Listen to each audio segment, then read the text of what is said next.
देखिए, प्रयागराज की धरती इन दिनों करोड़ों श्रद्धालुओं की आस्था के साथ पूरी तरह से अभिभूत है। आस्था के इस महाकुंभ में अब तक 45 करोड़ से ज्यादा लोग डुबकी लगा चुके हैं और कल माघ पूर्णिमा का मौका है। लिहाजा भक्तों का ये आंकड़ा सारे रिकॉर्ड्स को तोड़ सकता है। माघ पूर्णिमा में पवित्र स्नान करने के लिए महाकुंभ मेला क्षेत्र में भक्तों का सैलाब उमड़ा है। भारी भीड़ को देखते हुए आज सुबह से ही मेला क्षेत्र को नो व्हीकल जोन बना दिया गया है और यही नहीं, आज से पूरे प्रयागराज शहर में वाहनों पर रोक लग जाएगी।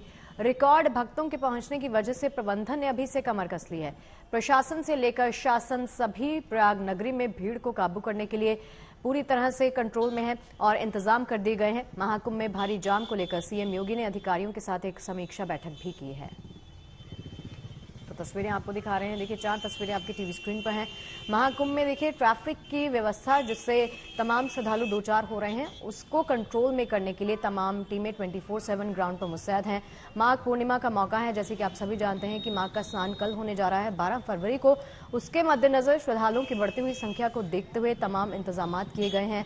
और तीसरी तस्वीर, हाईवे पर क्या हालात है इस वक्त, वो भी आप तस्वीरों के माध्यम से समझ सकते हैं। और एक्शन में योगी सरकार एक समीक्षा बैठक मुख्यमंत्री की अध्यक्षता में की गई है, जहां पर तमाम अधिकारियों को दिशा निर्देश दिए गए हैं कि किसी भी प्रकार की कोई अप्रिय घटना ना घटे, इसका पूरा इंतजाम आप लोगों को करना है। महाकुंभ क्षेत्र आज सुबह 4 बजे से नो व्हीकल जोन हो गया है। कोई व्हीकल यहां पर अलाउड नहीं रहेगा। और उससे भी बड़ी बात यह है कि आज शाम 5 बजे से महाकुंभ क्षेत्र के अलावा प्रयागराज शहर भी नो व्हीकल जोन कर दिया गया। ये एक बहुत बड़ी खबर इसलिए है क्योंकि प्रयागराज शहर से जो मूवमेंट हो रहा था गाड़ियों का, वो लोड कम पड़ेगा, क्योंकि अगर उस लोड को नहीं रोका जाता तो यहाँ पर हालात बिगड़ सकते थे। जिस तरीके की भीड़ बढ़ रही है, अब तस्वीरें भी दिखाता चलूं मैं कुछ आपको। आज की तस्वीरें आप देखेंगे कि जो श्रद्धालुओं का तांता है वो थमने का नाम नहीं ले रहा है। केवल एक दिन माघी पूर्णिमा को शेष है। अभी तक ये लग रहा था कि ये पब्लिक इसलिए आ रही है क्योंकि उसने सोचा कि इस वक्त भीड़ कम होगी, ये जरूर एक फैक्टर है। लेकिन अब ये बात साफ है कि ये जो पब्लिक है ये इसलिए भी आई है क्योंकि उन्हें माघ खत्म होने से पहले स्नान लेना है, अमृत स्नान लेना है, इसलिए। और 12 तारीख कल आखिरी तारीख है, तो ऐसे में वो ये मौका नहीं गंवाना चाहते हैं। कल कल्पवासियों का भी स्नान है। कल्पवासी भी कल के माघ के स्नान के बाद वापस अपने अपने गंतव्य चले जाएंगे। सन्यासी अखाड़े लगभग जा ही चुके हैं। तो ऐसे में अब जो लोड यहाँ बढ़ रहा है उसको देखते हुए ये साफ किया गया है कि शाम को प्रयागराज का जो शहर है वहां भी नो व्हीकल जोन रहेगा। केवल जो आकस्मिक घटना कोई ऐसी होती है, कोई ऐसी गाड़ियां होती हैं, उनको अलाउड किया जाएगा, बाकी अलाउंस नहीं रहेगी। महाकुंभ में भीड़ को नियंत्रित करने के लिए तमाम तरीके के एक्शन लिए जा रहे हैं क्योंकि कल माघी पूर्णिमा का स्नान है। 2 खास मेहमान हमारे साथ जुड़ गए हैं। संजय शर्मा जी हमारे साथ जुड़ गए हैं, साथ ही साथ आशीष हमारे संवाददाता ग्राउंड जीरो से वहां की स्थिति को दिखाने के लिए हमारे साथ जुड़ गए हैं। सबसे पहले आशीष, आप ही के पास आना चाहेंगे। नो व्हीकल जोन जिस तरीके से समर्थ की रिपोर्ट हमने दिखाई वो बना दिया गया है, अभी क्या स्थिति है, लोगों की संख्या कितनी है और क्या कल के लिए तैयारियां हैं? देखिए, मैं आपको बताऊं कि जिस तरीके से कल का जो स्नान है माघी पूर्णिमा का, वो बहुत महत्वपूर्ण है और एक अमृत स्नान होने के नाते सभी श्रद्धालु यहां पर आज से ही आ गए हैं। सबसे बड़ी बात तो यही है कि वो जो श्रद्धालु जिनको कल स्नान करना है वो आज ही पहुंच गए हैं और उन्होंने अपनी जगह को ले लिया है। यानी कि जो उनकी जगह है वो उन्होंने एक तरीके से बैठ गए वहाँ पर अपने परिवार के साथ, वहाँ लेट गए हैं और अब इंतजार कर रहे हैं कि जब सुबह 4 बजे का ब्रह्म मुहूर्त आएगा तब हम उसमें स्नान करेंगे। तो एक तो 2 तरीके के श्रद्धालु हो, एक तो जो रूटीन में श्रद्धालु आ रहे हैं और जा रहे हैं, और दूसरे वो जो आ गए हैं और अब वो इंतजार कर रहे हैं कल का। एक बार तो आज स्नान कर चुके हैं, कह रहे हैं कल भी हम स्नान करेंगे और अभी हम यहाँ से नहीं जाएंगे। दूसरी तरफ प्रशासन कह रहा है कि यहाँ से खाली करते जाइए और मूव होते जाइए। भले ही वो संगम का तट तो खाली कर दे रहे हैं, लेकिन प्रयागराज जो कुंभ मेला क्षेत्र है उसके अलग अलग तटों पर वो सभी मौजूद हैं। तो भीड़ वाजिब सी बात है बढ़ रही है। जो प्रयागराज में गाड़ियां आ रही थी उनको बिल्कुल साफ तौर से रोक दिया गया है। आप सोचिए कि प्रयागराज मेला तक पहुंचने के लिए 28 बनाए गए हैं जो सेंटर, यानी कि 28 ऐसी बैरिकेटिंग्स बनाई गई हैं जिनको क्रॉस करना है, यानी कि वो क्रॉस कोई नहीं कर सकता है, इसलिए 28 बैरिकेटिंग्स बनाई गई हैं। और इस वजह से भी माना जा रहा है कि श्रद्धालुओं को सीधे पैदल चल देना है, फिर चाहे वो 10 किलोमीटर हो या 12 किलोमीटर। स्टेशन से जो लोग आ रहे हैं उनको वहीं से पैदल मूव कर दिया जा रहा है, जो लोग पार्किंग में आ रहे हैं उनको वहीं से पैदल मूव कर दिया जा रहा है। तो ये सारे लोग पैदल ही चल दिए हैं। ऐसा लगता है जैसे कोई रैली हो और रैली पूरी तरीके से प्रयागराज की तरफ चल दी हो, कुंभ मेले की तरफ। और जो यहाँ पे ऑलरेडी थे तो आप सोचिए कि भीड़ दोगुनी हो जाएगी। जो पहले से यहाँ रुके हुए हैं वो रुके हुए हैं, वो नहीं जा रहे हैं, और उसके अलावा नए श्रद्धालु और आ रहे हैं। तो ये भीड़ जो हम तकरीबन मान के चलते हैं 1 करोड़ 2 करोड़ होगी, वही अब पहुंच के 3-4 करोड़ भी हो सकती है। तो ये जो भीड़ है, इसको श्रद्धालुओं की इसको मैनेजमेंट करने के लिए भले ही अधिकारी बाहर से लगाए गए हैं सारे। लखनऊ से सीएम योगी आदित्यनाथ ने मीटिंग ली है और उन्होंने साफ कहा है कि सारा मैनेजमेंट किया जाए, लेकिन जो सीमित स्थान है जहां पर ये संगम गनोज है, वहां पर सीमित स्थान है, लेकिन वहां पर भी लोगों का जमावड़ा है, श्रद्धालुओं का वहां पहुंच गए हैं, अपना स्थान ले लिया है और सुबह का इंतजार करेंगे, रात भर अमृत स्नान करेंगे और सुबह स्नान करेंगे। तो ये सारी परिस्थितियां अभी हैं। गवर्नमेंट के सामने, प्रशासन के सामने चैलेंज ये है कि जो लोग गाड़ियों से अपनी ड्रॉप करके आए हैं और वो जब अब पैदल चल दिए हैं, तो अब वो स्नान करने के बाद रुके नहीं, क्योंकि वो रुक जा रहे हैं, स्टॉप हो जा रहे हैं, इस वजह से दिक्कत ज़्यादा हो रही है।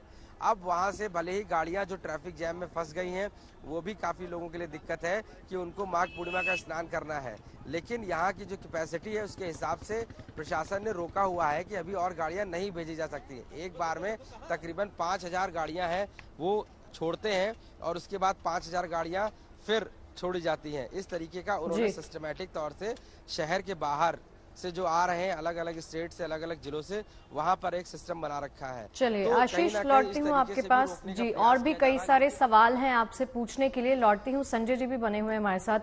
संजय जी नमस्कार। पंडित संजय शर्मा जी हमारे साथ हैं। संजय जी, कहा जा रहा है कि कल का दिन, माघ पूर्णिमा का जो दिन है, वो अपने आप में बहुत उत्तम और बहुत ही खास दिन है, क्योंकि कहा जाता है कि इस दिन देवता जो है वो रूप बदलकर धरती पर आते हैं और गंगा स्नान करते हैं। इस दिन की महिमा क्या रहेगी, कितना खास रहेगा ये स्नान, उसके साथ शुरुआत कर लेते हैं।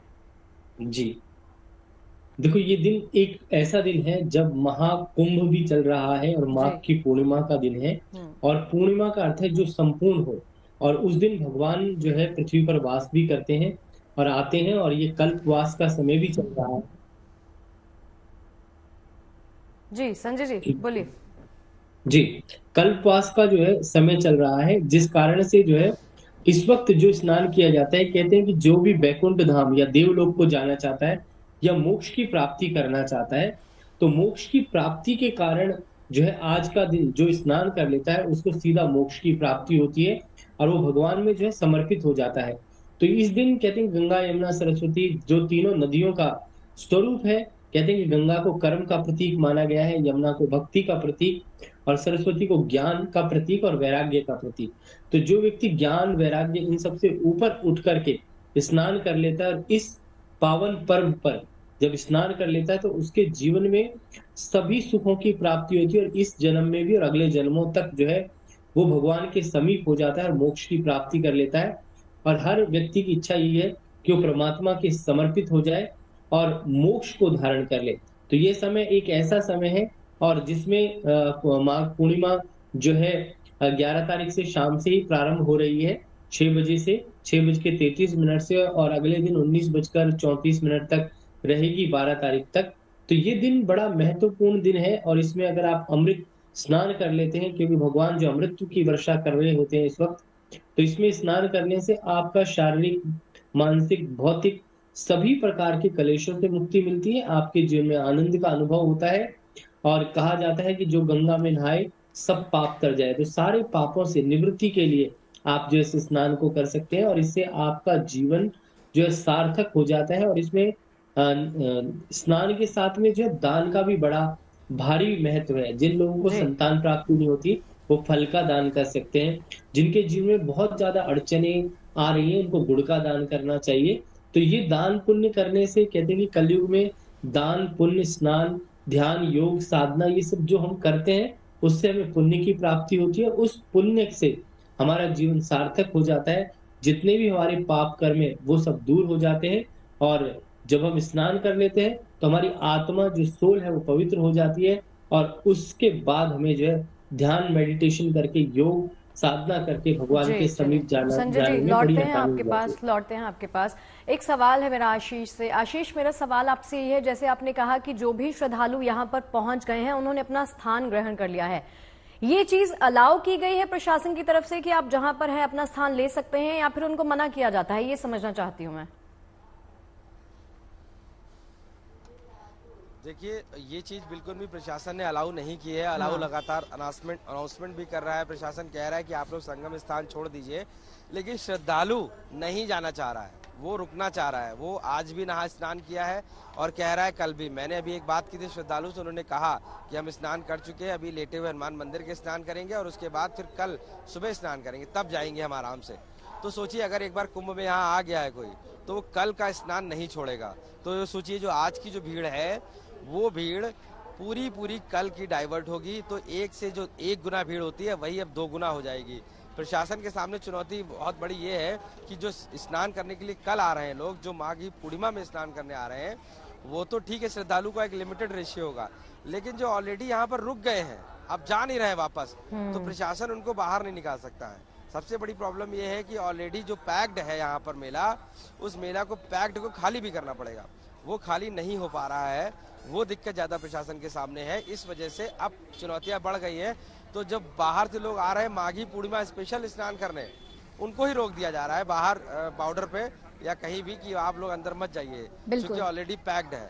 तो इस वजह से अब चैलेंजिंग ज्यादा है कि कैसे वो लोग स्नान करेंगे जो माघ पूर्णिमा पे आ रहे हैं, और कैसे प्रशासन उनको अंदर तक लेके आता है। भले ही आप 12-12 किलोमीटर पैदल चल रहे हैं, उनको कोई फर्क नहीं पड़ रहा है। मैंने एक श्रद्धालु से बात की थी, वो 15 किलोमीटर चल के आए हैं, कह रहे मुझे कोई दिक्कत नहीं, मैं आज भी स्नान कर रहा हूँ और कल भी करूंगा। तो उनको किलोमीटर से कोई फर्क नहीं पड़ा। लेकिन प्रशासन के सामने चैलेंज ये होगा कि उन दोनों टाइप के जो श्रद्धालु हैं, यानी आज भी स्नान करने वाले और कल भी स्नान करने वाले, उनको एक साथ कैसे एडजस्ट करेंगे, और वो भी संगम नोस जहाँ पर लिमिटेड स्थान है, जहाँ पर लिमिटेड जगह है, वहाँ पर कैसे करेंगे। तो ये बड़ा चैलेंज है। ठीक है आशीष, लौटेंगे आपके पास, आप और भी जानकारी दीजिएगा। संजय जी हमारे साथ लगातार बने हुए हैं, वहाँ की तस्वीरें तो हम दिखाई रहे हैं किस तरीके से आस्था का सैलाब वहाँ पर उमड़ रहा है। लेकिन संजय जी, क्योंकि आपने बताया स्नान और दान का अपना एक अलग महत्व है, क्या हमें दान करना चाहिए कल के दिन? अगर घर पर भी हैं तो क्या दान करें? जो लोग वहां पर गए हुए हैं वो भी क्या दान कर सकते हैं, इसके बारे में बताएं। जी देखो, अन्न का दान करने से हमें धन धान्य की प्राप्ति होती है, और श्रृंगार का दान करने से लक्ष्मी की प्राप्ति होती है। और जिनका विवाह नहीं हो पा रहा, अगर आज माघ पूर्णिमा के दिन जो श्रृंगार का दान कर देता है, उसके जीवन में सुख की प्राप्ति, आनंद की प्राप्ति, वैभव की प्राप्ति के साथ साथ लक्ष्मी की प्राप्ति, और जीवन में सुख की प्राप्ति के साथ साथ जो है वैवाहिक सुख की प्राप्ति, दाम्पत्य सुख की प्राप्ति भी हो जाती है। अन्न का दान करने से, जो जितना अन्न का दान करेगा, कहते इस जन्म से लेकर के अगले जन्मों तक वो राजा ही रहेगा, और वो हमेशा देवा रहेगा, क्योंकि हाथ उसका हमेशा ऊपर रहेगा, क्योंकि जिसका हाथ ऊपर होता है वो देवा कहलाता है, और जो लेता है वो लेवा कहलाता है। तो राजा बनना है तो उसके लिए दान जो है बहुत ही जरूरी है, क्योंकि कलयुग में जो है दान से बड़ी कोई चीज भी नहीं मानी जाती। तो दान हमारे जीवन में बड़ा ही महत्वपूर्ण है, और कोई भी नमक इत्यादि का, लोहे इत्यादि का कोई भी ऐसा दान ना करें जो आपके जीवन में सार्थक ना हो पाए। तो मीठी चीज का दान करें, गुड़ का दान करें, और स्वीट्स का दान करें, फल का दान करें, और नारियल का दान करें। इस दान से आपके जीवन में आपको बड़ा ही पुण्य की प्राप्ति होती है। और स्नान के बाद ध्यान, दान का बड़ा महत्व माना गया है शास्त्रों के अंदर, और कहते हैं कि कलयुग केवल नाम आधार है। कलयुग के अंदर जो है भगवान का नाम करना, सुमरन करना, ध्यान करना, ये बड़ा विशेष कार्य रहता है। और जो व्यक्ति जो है पंच तत्वों को बैलेंस कर लेता है अपने जीवन के अंदर, तो उसके जीवन में सभी सुखों की, आनंद की प्राप्ति हो जाती है। क्योंकि 5 तत्व हैं, भूमि, गगन, वायु, अग्नि और नीर। ये 5 तत्वों को आप बैलेंस करें, और वहां की जो मिट्टी है उसको जो है अपने शरीर पर मलें, मस्तिष्क पर जरूर लगाएं, जिससे कि आपका मति चक्र जो है, दिमाग का चक्र जो है संतुलित हो जाए, जिससे कि आप अच्छे कामों में लग जाए। चलिए संजय जी बहुत बहुत शुक्रिया इस पूरी जानकारी को साझा करने के लिए। आशीष, आपका भी बहुत बहुत शुक्रिया बताने के लिए फिलहाल वहां पर हालात कैसे हैं और दिखाने के लिए कि श्रद्धालुओं को क्या कुछ करना चाहिए और क्या नहीं करना चाहिए। बहुत बहुत शुक्रिया आप दोनों का। अब देखिए, प्रयागराज में चल रहे महाकुंभ में हर दिन लाखों की संख्या में श्रद्धालु संगम स्नान के लिए लगातार उमड़ रहे हैं, और कल माघ पूर्णिमा का मौका है, जैसा आपको बताया, यानी महाकुंभ में डुबकी लगाने के लिए अत्यंत शुभ घड़ी एक बार फिर से कल पड़ रही है। लिहाजा कल त्रिवेणी में स्नान कर पुण्य की प्राप्ति के लिए भक्तों की भीड़ एक बार फिर से लगने वाली है।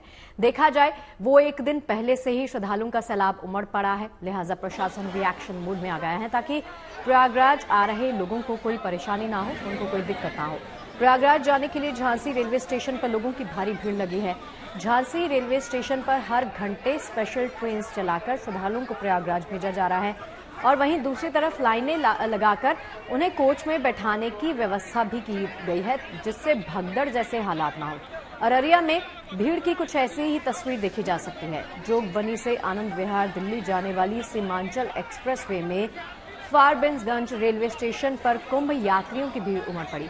स्टेशन प्रबंधक और आरपीएफ को भीड़ को नियंत्रित करने में भारी परेशानियों का सामना करना पड़ा। करीब 20 मिनट तक ट्रेन को रोकने के बाद भी सैकड़ों की संख्या में कुंभ यात्री ट्रेन में चढ़ नहीं पाए। समस्तीपुर में भक्तों की भारी भीड़ को देखते हुए रेलवे ने महाकुंभ के लिए स्पेशल ट्रेन चलाने का फैसला किया।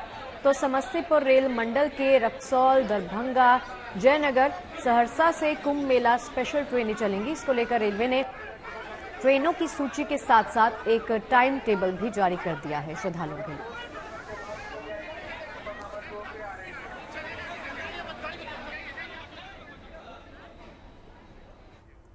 किसी जमाने में बॉलीवुड की एक्ट्रेस रही ममता कुलकर्णी को जब से महाकुंभ के दौरान महामंडलेश्वर बनाया गया तभी से वो विवादों में आ गई। उन्हें पद से हटाने की मांग की जाने लगी। महाकुंभ में किन्नर अखाड़े ने 17 दिन पहले उपाधि दी थी और अब किन्नर अखाड़ों में विवाद के बीच ममता कुलकर्णी ने महामंडलेश्वर पद छोड़ दिया है। इस बात की घोषणा उन्होंने इंस्टाग्राम पर वीडियो पोस्ट करके की। ये सब महाचंडी है जिसकी मैंने आराधना 25 साल से की है और अभी वही शायद मुझे संकेत दे रही कि मुझे ये सब चीजों से बाहर निकलना चाहिए। जितना जल्दी उसको इस चीज से ये था कि मुझे इसके अंदर होना चाहिए था, मुझे सामने से नोट ये दिया गया था, तो मैंने बोला ठीक है, एक प्रकार का एक सर्टिफिकेट होता है कि आज के बाद में जो आएंगे उनको मैं अपना ज्ञान दूंगी, लेकिन शायद वो देखेंगे आगे चल के इसका क्या होता है। इससे थोड़ी मैं अपने ध्यान, समाधि और मेरा ये कम करूंगी। बस ये कहने के लिए कि मैं इस पदवी से बाहर जा रही हूँ, उसको वापस कर रही हूँ। थैंक्स। अब देखिए, महाकुंभ में श्रद्धालुओं के लिए एक तरफ सरकार तो मददगार बनी ही हुई है, उनकी मदद के कई और रंग भी देखे जा सकते हैं जिन्हें मानवता की सेवा की मिसाल कहना यहां पर गलत नहीं होगा। आपकी स्क्रीन पर 2 तस्वीरें दिखाते हैं। देखिए, पहली तस्वीर जो आप देखेंगे वो प्रयागराज के एसीपी मनोज सिंह के गनर धर्मेंद्र सिंह की है। उन्होंने यहां जो कार्य किया वो उनकी संवेदनशीलता और सेवा भाव को दर्शाता है। दरअसल रेलवे स्टेशन के बाहर एक बुजुर्ग महिला असहाय अवस्था में बैठी हुई थी। वो प्लेटफॉर्म तक जाने में असमर्थ थी और कोई मदद के लिए आगे नहीं आ रहा था। तभी गनर धर्मेंद्र सिंह वहां पर पहुंचे। महिला की परेशानी को समझते हुए उन्हें अपने कंधों पर उठाकर प्लेटफॉर्म तक सुरक्षित पहुंचा दिया। दूसरी तस्वीर देख लीजिए, प्रयागराज के मुस्लिम समुदाय की है जिनके मानवीय कार्य ने गंगा जमुनी तहजीब की मिसाल पेश की है। दरअसल यहाँ का मुस्लिम समुदाय कुंभ में भीड़ में फंसे श्रद्धालुओं की मदद में जुटा है। वो श्रद्धालुओं को खाने पीने का सामान मुहैया करवाता है ताकि उन्हें भी कोई परेशानी ना हो।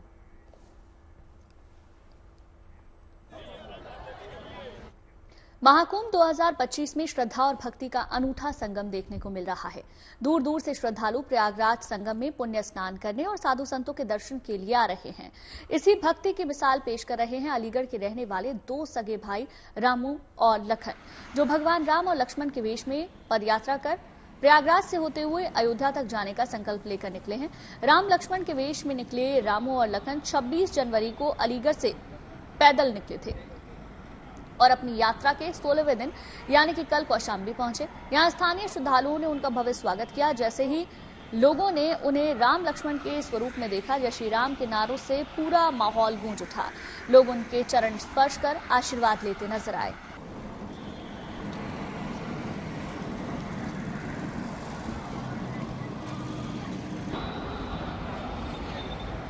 कि हम प्रभु श्री राम का किरदार निभाते हैं और स्वरूप बनते हैं।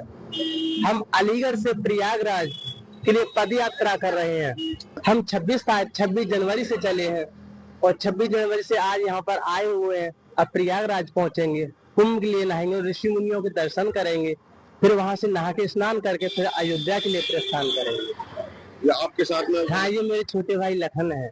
फरीदाबाद के सूरजकुंड आपको लिए चलते हैं। संस्कृति का मेला यहां पर लगा है। हैंडीक्राफ्ट के इस मेले में आपको कला के साथ साथ संस्कृति के अद्भुत रंग देखने को मिल जाएंगे।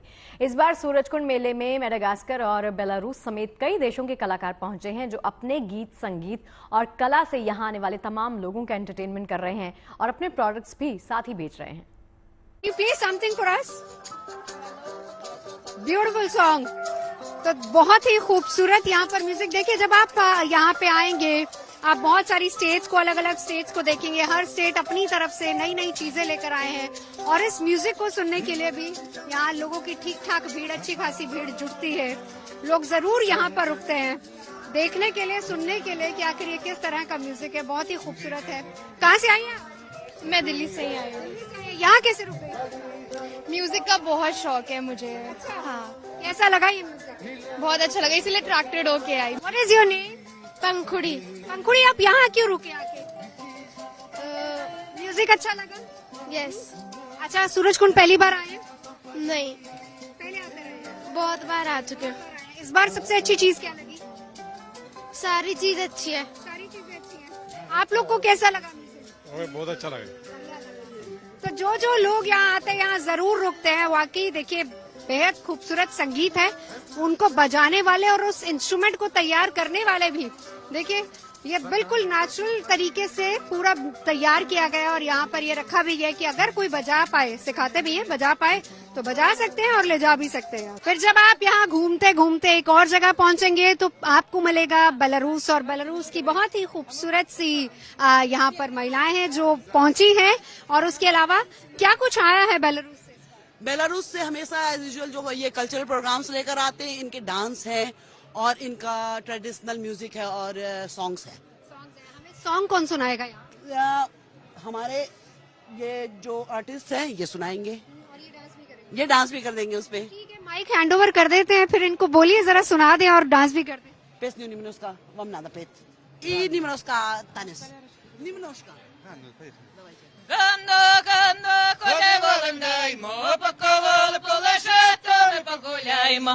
Гоп-гоп, Василюшки, мои чаровечки, полюбила Василя, хоть и невелички. Меня мать народила в годику до сивою, и сказала, Дуня моя, растет ты красивою. Гоп-гоп, Василюшки, мои чаровечки, полюбила Василя, хоть и невелички. Мила куриц папиросы, да пускает на меня, на товарища моргает, вот дома я дура я. Гоп-гоп, Василюшки, мои чаровечки, полюбила Василя, хоть и невелички. ये बोल रहे हैं कि ये इनका नेशनल सॉन्ग है और ये थोड़ा ह्यूमरस सॉन्ग है। ओके, तो अभी उसी का ये हमें डांस दिखाने। हाँ, ये बेलारूसियन अपना ट्रेडिशनल डांस थोड़ा दिखा देंगे। तो ये बेलारूस का ट्रेडिशनल डांस।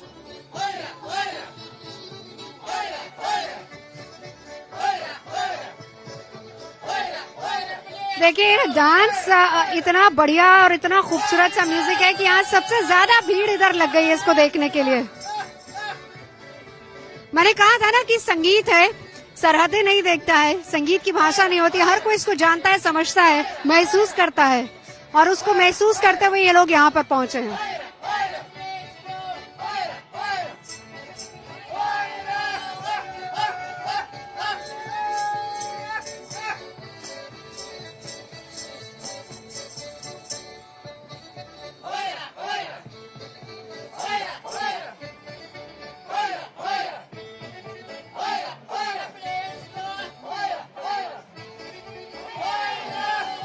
ये बता रहे हैं कि हम इनके बेलारूस के सारे प्रोडक्ट्स हैं और इनके सारे नेशनल प्रोडक्ट्स हैं, जो नेशनल आर्टिस्ट हैं, नेशनल लेवल के आर्टिस्ट हैं, नेशनल आर्टिस्ट हैं, जो जिनके आप देख सकते हैं एक्सपीरियंस कितनी अच्छी है।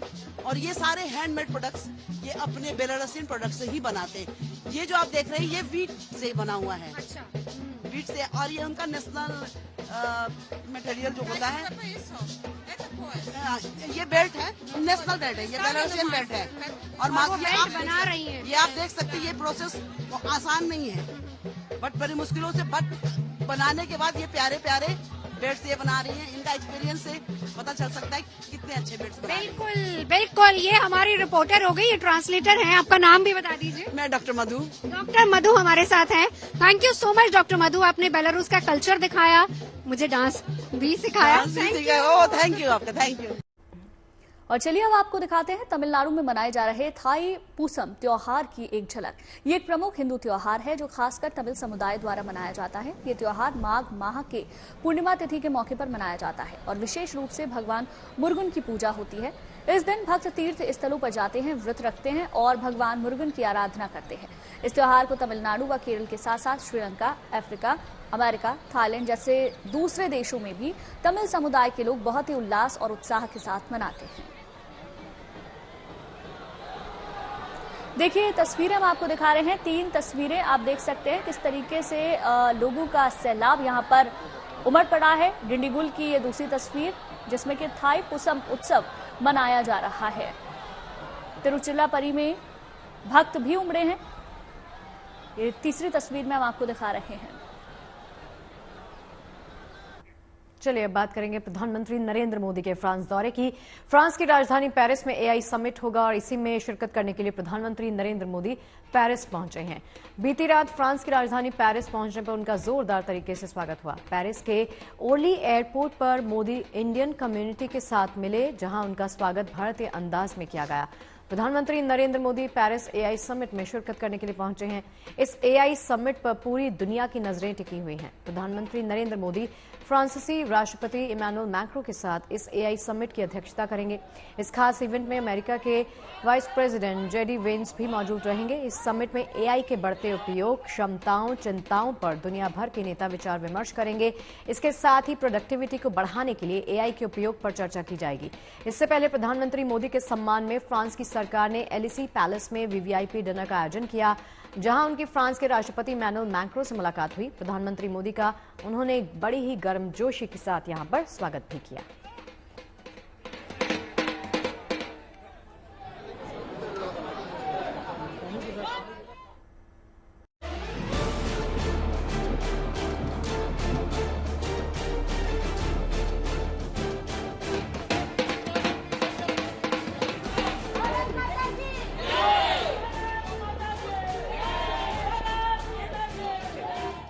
एआई शिखर सम्मेलन की सह अध्यक्षता के लिए फ्रांस पहुंचे प्रधानमंत्री मोदी का एयरपोर्ट पर भव्य स्वागत किया गया। उन्हें गार्ड ऑफ ऑनर दिया गया। पीएम मोदी की अगवानी के लिए फ्रांस के राष्ट्रपति सेबेस्टियन लोकार्नो एयरपोर्ट पर मौजूद थे। एयरपोर्ट के बाहर भारतीय मूल के लोगों ने पीएम मोदी का गर्मजोशी के साथ स्वागत किया। जैसे ही मोदी पहुंचे, भारतीय समुदाय ने अपनी खुशी का इजहार करने में कोई कसर नहीं छोड़ी।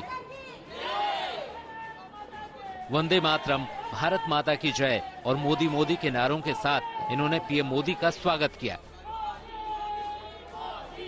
कोई ढोल बजा रहा था तो कोई मोदी की तारीफ में गीत गा रहा था। मोदी भी दिल खोलकर लोगों से मिले, उनसे हाथ मिलाते नजर आए, उनका हालचाल भी पूछा। जाहिर इस मौके पर भारतीय मूल के लोगों का उत्साह देखते ही बन रहा था।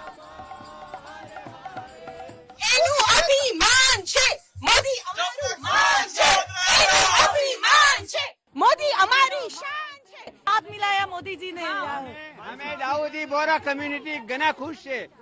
मोदी जी सब आया है, घना खुश है। हम बहुत खुश है, मोदी जी हमारे देश में आए इधर। हाँ जी, हमने हाथ मिलाया, हम बहुत खुश है, बहुत खुश है। मैंने उनसे बात किया कि देश के ये पहले प्राइम मिनिस्टर हैं जो सब धर्मों की बात करते हैं। मैं दिल्ली से हूँ और अभी भी मैंने उनसे 2 बार हैंडशेक किया। मुझे विश्वास नहीं हो रहा है कि मैं उनसे मिली हूँ। फ्रांस सरकार ने एलिसी पैलेस में प्रधानमंत्री मोदी के स्वागत में वीवीआईपी डिनर का आयोजन किया। इस मौके पर मोदी और मैक्रों की मुलाकात के यादगार पल भी सामने आए। बेशक ये तस्वीर भारत फ्रांस की दोस्ती की तासीर बयां कर रही है। फ्रांस के राष्ट्रपति इमैनुअल मैक्रों ने पूरी गर्मजोशी के साथ मोदी का स्वागत किया। इस मुलाकात को लेकर पीएम मोदी ने एक्स पर पोस्ट भी किया। पेरिस में अपने मित्र राष्ट्रपति मैक्रों से मिलकर खुशी हुई। रात्रि भोज में प्रधानमंत्री ने अमेरिकी उपराष्ट्रपति जेडी वेंस से भी मुलाकात की, जो एआई शिखर सम्मेलन में भाग लेने के लिए फ्रांस में हैं। फ्रांस यात्रा के दौरान पीएम मोदी पेरिस में फ्रांसीसी राष्ट्रपति इमैनुअल मैक्रों के साथ एआई शिखर सम्मेलन की सह अध्यक्षता करेंगे और उनके साथ द्विपक्षीय मुद्दों पर बातचीत करेंगे। PM Modi Bharat France CEO forum को भी संबोधित करेंगे। इसके अलावा उनका फ्रांस के राष्ट्रपति मैक्रों के साथ मार्सेले में भारत के नए महावाणिज्य दूतावास का उद्घाटन करने का भी कार्यक्रम है। फ्रांस यात्रा के दौरान PM Modi international thermonuclear experimental reactor परियोजना का दौरा करेंगे। इसके अलावा मोदी पहले और दूसरे वर्ल्ड वॉर में बलिदान देने वाले भारतीय सैनिकों को मजार ह्यूज युद्ध समाधि स्थल पर श्रद्धांजलि देंगे। इसके बाद पीएम मोदी अमेरिका रवाना होंगे, जहां राष्ट्रपति ट्रंप से उनकी मुलाकात होनी है। Bureau report, good news today.